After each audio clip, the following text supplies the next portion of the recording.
ఈ ఏరియా పేరు ఓల్డ్ మనాలి. చూడండి ఇక్కడ ఎంత ఇది అతి పురాతనమైన బిల్డింగ్ అయినా సరే ఇది మొత్తం ఫ్లాట్గానే ఉంటుంది. ఎంత పెద్ద బిల్డింగ్ అయినా చూడండి మీరు మీద ఫ్లాట్గా ఉంటుంది. ఎందుకంటే మంచు పడేటప్పుడు ఆ మంచు అనేది కిందకి ఫాల్ డౌన్ అవ్వడానికి ఇలా ఉంటే మంచు కింద పడిపోద్ది అనమాట.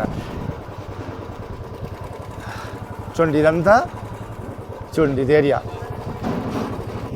మనం అలాగా ఇంగ్లూరు మాల్ రోడ్కి వచ్చేస్తాం అనమాట. చూడండి ఎంత పెద్ద బిల్డింగ్ అయినా ఇది మీరు చూసి అర్థం చాలామందికి డౌట్ ఉంటుంది అనమాట. ఎందుకు ఎంత పెద్ద బిల్డింగ్ అయినా ఎందుకు ఇంత కరువుతో ఉంటాయని కరువుతో ఉండడానికి కారణం మెయిన్ రీజన్ ఏంటంటే మంచు పడితే ఆ మంచు అక్కడ ఉండిపోకుండా ఆ స్లాబ్ చెడిపోకుండా ఉండడానికి మంచు కింద జారిపోతుంది అనమాట. ఓకే, మరి మంచి ఇన్ఫర్మేషన్ మీకు ఇస్తే మన వీడియో లైక్ చేయండి, షేర్ చేయండి, సబ్స్క్రైబ్ చేయండి.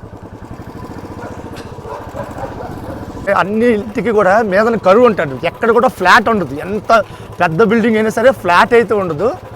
ఎందుకంటే మంచు పడేటప్పుడు ఆ మంచు అనేది కరిగి మళ్ళీ పడిపోవడం కిందకి ఇలా ఫ్లాట్గా ఉండుంటే ఆ స్లాబ్ అయితే చెడిపోద్ది అనమాట.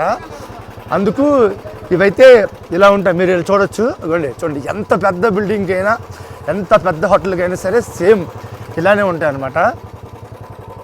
ఇలా చూడండి అక్కడ ఆ వైపు కానీ ఇటువైపు చూసినా సరే మీకు ఐడియా వస్తుంది అనమాట. ఎందుకంటే చాలామంది డౌట్స్ ఉంటాయి, ఇంత పెద్ద సిటీ కదా, ఇంత సిటీలోను కూడా అంత పెంగిటిల్లాగా ఎందుకు ఇలాగ కరువుగా ఉంటున్నాయి అని చెప్పేసి అడుగుతారు. దీనికి కారణం ఏంటంటే మెయిన్ అదే. మీరు ఈ ఏరియాలో ఎక్కడ ఏది చూసినా సరే ఏ బిల్డింగ్ చూసినా అదే విధంగా ఉంటాయి కరువు. చూడొచ్చండి అన్ని ఇంటికి మీదన పెంకుటిల్లా ఉంటాయి, ఆ స్క్వేర్ ఇదిలో ఉంటాయి అన్నమాట.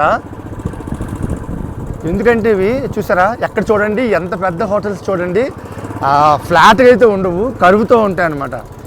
ఎందుకు ఇగోండి ఈ బిల్డింగ్ చూడండి పెద్ద హోటల్, ఎంత పెద్ద హోటల్ అయినా సరే మీదన కరువు ఉంటుంది. మంచి ఇన్ఫర్మేషన్ మీకు ఇస్తే మన వీడియో లైక్ చేయండి, షేర్ చేయండి, సబ్స్క్రైబ్ చేయండి.